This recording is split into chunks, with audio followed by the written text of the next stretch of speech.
Hello, listeners. I am Deepak Jotwani, Assistant Vice President and Sector Head at ICRA Limited.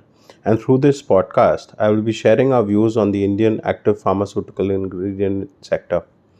ICRA expects the Indian API industry, has an estimated size of around 1,000 to 1,100 billion in calendar year 2022, to grow at a CAGR of 7 to 8% over the next 3 to 4 years.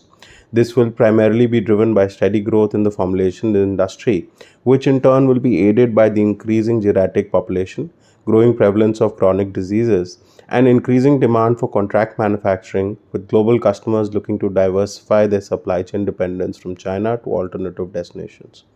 Further, the central government's legislative support and the PLI scheme under its broader Atmanirbhar Bharat mission will boost the API industry's growth significantly, helping to reduce the dependence on Chinese imports.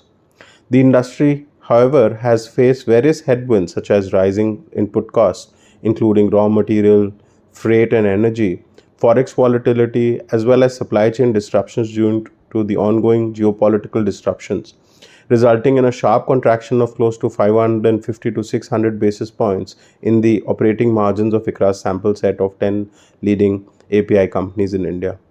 The margins have declined to close to 13 odd percent in financial year 2023, estimated over 18.5% in financial year 2021.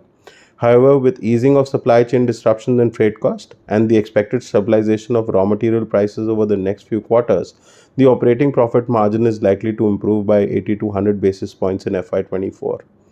Moreover, the industry is expected to benefit from the government's increasing focus on reducing import dependence on China by incentivizing local production through introduction of schemes like the PLI and the Bulk Drug Park scheme.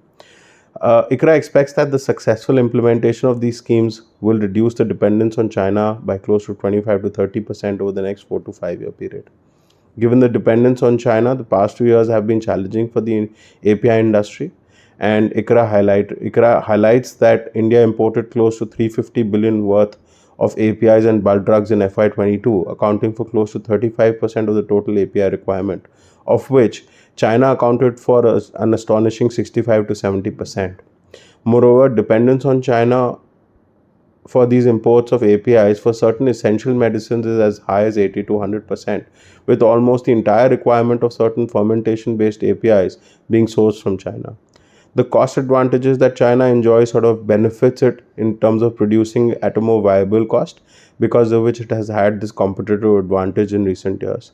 And even when the APIs are being manufactured locally in India, the key starting materials, which is essentially the KSMs, are still being sourced from China.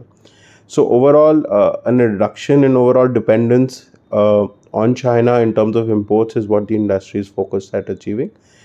Moreover, in terms of ICRA's sample set, they continue to report healthy revenue growth and close to 15 to 18% on an annual basis over FY21 and 22, with the trend expected to sustain over FY23 and FY24 as well.